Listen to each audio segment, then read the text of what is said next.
Hi and welcome to another narration presented by yours truly, Cryptids Roost.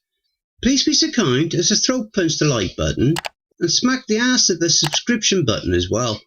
And remember to tap that notification bell and then select all. That way you'll receive all notifications each time I upload a new video. So grab your coffee, sit back and enjoy the show. And don't forget, where fear is, happiness is not. Lightlessness. This awesome story is written by Scared in a Box. Live transmission will start in 5, 4, 3, 2, 1. My face filled the screen, blotchy and indistinct in the straggly light of dusk. The camera struggled to find its focus and the whole picture blurred before clearing up again, elucidating the sharp lines of my jaw and the uneven ridge of my nose. The rest of my features, the freckles, the faded acne scars, were too faint to make out. The street lamps outside the apartment had flickered off a few minutes ago, and the watery rectangles of light from people's windows had blacked out too, plunging the whole street into darkness. The thin sliver of the moon emitted barely enough light to create shadows, and the stars had not come out tonight, making everything seem depthless and impenetrable, a void, lifeless and hollow. On the screen of my cell phone, the paleness of my cheeks and the faint glimmer of my eyes were the only things visible. Behind me, the darkness bled, complete. I was right, I began. My voice came out strangely muted and far away, as though the darkness had somehow dampened it. I was right, after all. This is the end for us. I paused, trying to gather my words together. I only had so much time, and yet so much to say. Everything had happened so quickly, so suddenly. Even now, my mind was reeling, trying to comprehend everything. Flicking a glance to the window, something moved against the dark. A bird, winging by in silence before disappearing behind the rooftops, its pale grey wings catching the moonlight. When I returned my gaze to the screen, the face staring back seemed almost unfamiliar. A stranger in the dark, twisted by burgeoning fear and hopelessness. I no longer recognised myself. The whole street has gone dark, I continued, pouring strength into my words, fighting against the darkness, threatening to consume me. It's already starting. I hadn't thought they'd start so soon.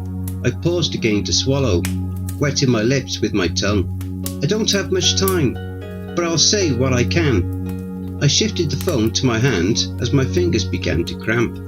A streak of pale moonlight cut a shadow behind me as though, for barely a second, I wasn't alone here. I continued, I can't see everything from my window, but I've no doubt that every street across the city is out of power. This is how it begins. They suck us dry so that we are powerless to stop them, so that we are blind and helpless in the dark. The energy they've taken is what they use to fuel the experiment. Such a large feat requires a large amount of power source. The moment the lights went out, I knew what was happening. Each breath that tumbled from my lips fogged the screen of the cell phone, and the air I sucked in felt dry and warm, tingling against the back of my throat. I reached over and unlatched the window of my 5th-story apartment. A chilly draft swept in, stirring the hair around my face and making the light bulb above me swing with a gentle creak. There's a lab in the city across the bridge, I said, my voice wavering as the wind picked up, gusting through the room. In the distance I heard a dog bark. A gate clanged open and shut. They advertise themselves as a simple research and development centre, but that's just a facade. The intelligence that I've managed to gather shows that they are harbouring some kind of particle accelerator. It's more advanced than anything I've seen or heard of before, and their primary goal is to use it to... I paused, shaking my head. My eyes darted to the corner of the screen, where it was counting the recording time. Over 3 minutes already. I was running out of time. They're using it right now. That's why the lights are off. Not just in my apartment, but the whole street. Probably the whole city. They are planning to... Something thudded against the wall opposite me, and my whole body went still, eyes growing wide as I stared across the darkened room. Part of me expected to see eyes looking back, inhuman and strange, watching me from the shadows, but I was alone. It took me a long second to realise it was probably just my neighbours stumbling around in the dark. I forced my heart rate to slow down, channeling a deep breath through my nose. I lowered my voice to a furtive whisper, holding the phone closer so that my face filled the screen. I've been led to believe that... No, I know that the scientists who work at the facility aren't what they seem. They are cultists, members of an ancient sect that transpired to summon the evil gods to our world. And now they're trying again, abandoning religion and superstition for cold, hard science. They built the particle accelerator as a means to experiment, their ultimate goal to create a wormhole. They mean to summon a portal through which something dark and terrible will be able to enter our world. My voice grew shaky again as fear took over. My skin flushed and then went cold, as though my body was becoming feverish. I moved closer to the window, my feet silent against the carpet. The smell of cigarette smoke and the takeaway food drifted up towards me. The street itself was quiet and still. It seemed a strange contrast to the dread I was feeling inside. Nobody else knew what was happening. They basked in their ignorance. They would be guileless and naive until the end. But not me. I knew their secrets. I knew their lies. This was my last chance to expose them. This darkness, I whispered, lifting my gaze to the rooftops. The sky bled into the horizon itself, becoming indistinguishable. The houses and cityscape were nothing but a smudge in that gloom, a blemish on an obsidian world. This darkness is not natural. It comes from the darkness, this ancient primordial being that will come through the wormhole. The darkness is its calling. This is how it will find us, and we will be powerless to stop it. The words fell from my mouth without comprehension, dredging up from the depths of my subconscious. Part of me barely knew what I was saying, but I was driven by a desire to keep speaking. This was my last chance, my last message. I drew in a shaky breath. Each thud of my heart seemed to shatter through my ribcage, so loud I thought the whole street would be able to hear it, if anyone was listening. To those of you out there listening to me now, know that the end is coming. The world is no longer ours alone. If they succeed, a portal will be opened, and things will come through that we are not prepared to face. The earth will belong to us no more. The night wind blew across my cheeks, driving a tear I did not realise had fallen. I blinked away the haze in my eyes. This wasn't a time to mourn. This is it for me, I said softly, trying not to let my voice betray the sadness and fear that was tearing through me. I wanted to sound strong, assured.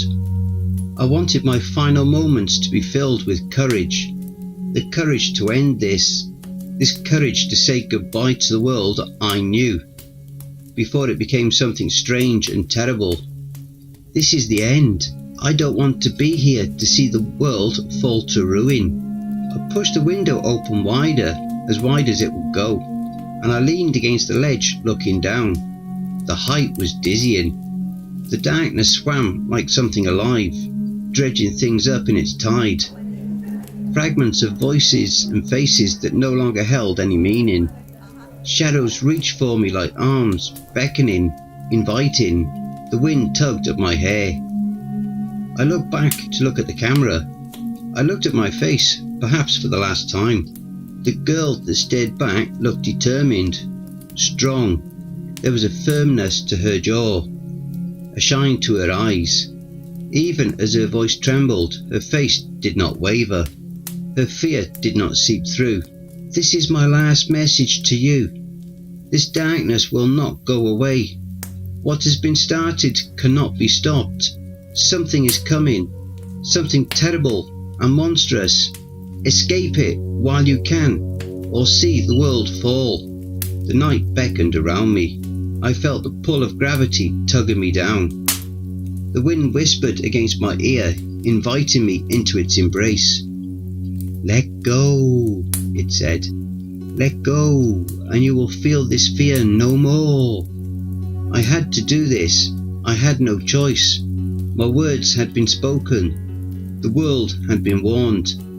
I would not be here to see the darkness win. I will not have the same fate as Robert Blake, I said, my final words, before letting the night take me.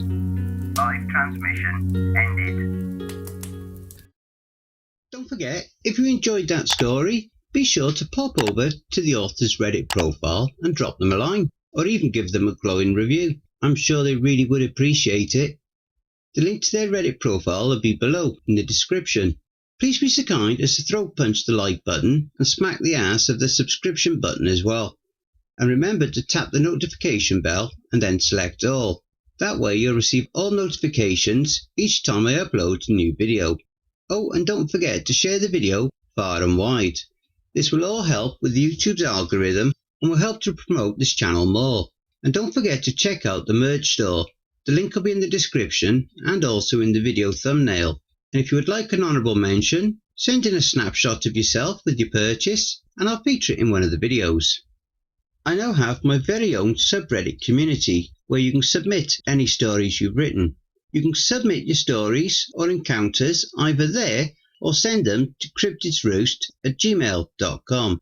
If you wish to remain anonymous, that's fine with me. All the links are below. I also have a Facebook group, Twitter, Reddit, and you'll also find me on Discord. If you would like to support this channel and help make it grow, my PayPal is paypal.me/cryptidsroost. Again, that will also be below. And don't forget, where fear is, happiness is not.